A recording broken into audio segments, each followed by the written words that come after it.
তো বন্ধুরা, সোমা কিচেনের তরফ থেকে তোমাদের সকল বন্ধুকে স্বাগত জানাই। আর আজকে নিয়ে চলে এসেছি আইসক্রিম বানাবো। আজকে আর রান্না দেখাবো না। আর আইসক্রিম বানানোর জন্য নিয়েছি পরিমাণ সহ নিয়েছি চিনিটা স্বাদ অনুযায়ী দিতে হবে। আর নিয়ে নিয়েছি গুঁড়ো দুধ 400 গ্রাম মতন। আর এখানে নিয়ে নিয়েছি খোয়া ক্ষীর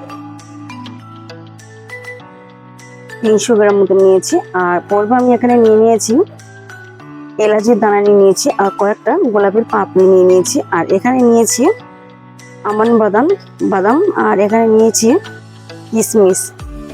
আর হালকা করে একটু নিয়েছি কর্নফ্লাওয়ার। চলো বন্ধুরা, গরম জল বসিয়ে দিয়েছি এখন। আর এখন আমি গরম জলে গুঁড়ো দুধটা হালকা উষ্ণ গরম জলে দিয়ে ভালো করে গুলে নেব। দিয়ে দেবো উষ্ণ গরম জলে দুধগুলো ভালো করে গুলে নেবো। দুধ ভালোভাবে ফুটে গেছে, এবারে আমি দিয়ে দেবো খোয়া ক্ষীর।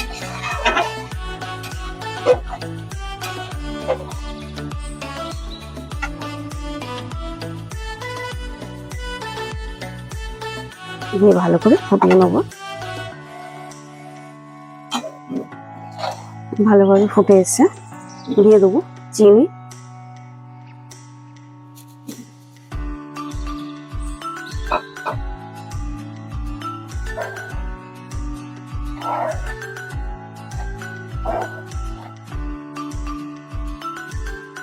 কর্নফ্লাওয়ার জলে আমি গুলে নেবো ভালো করে।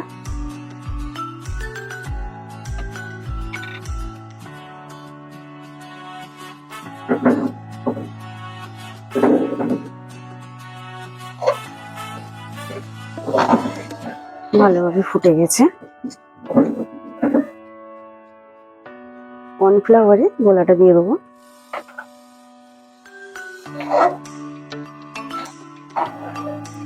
দিয়ে ভালো করে নাড়তে হবে।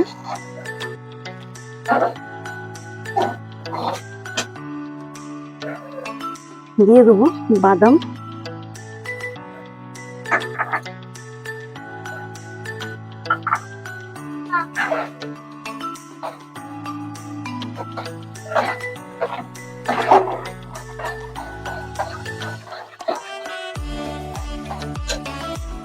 এখানে বন্ধুরা আমার ভাইজি বসে আছে, পাকামি করছে বসে বসে।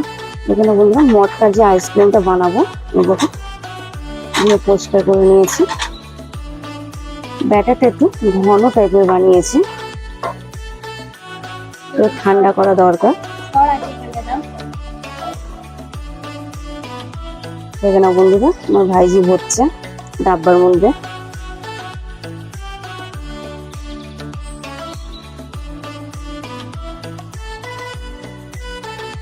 এখানে বন্ধুরা কমপ্লিট হয়েছে, ঢাকা দিয়ে ফ্রিজে রেখে দেবো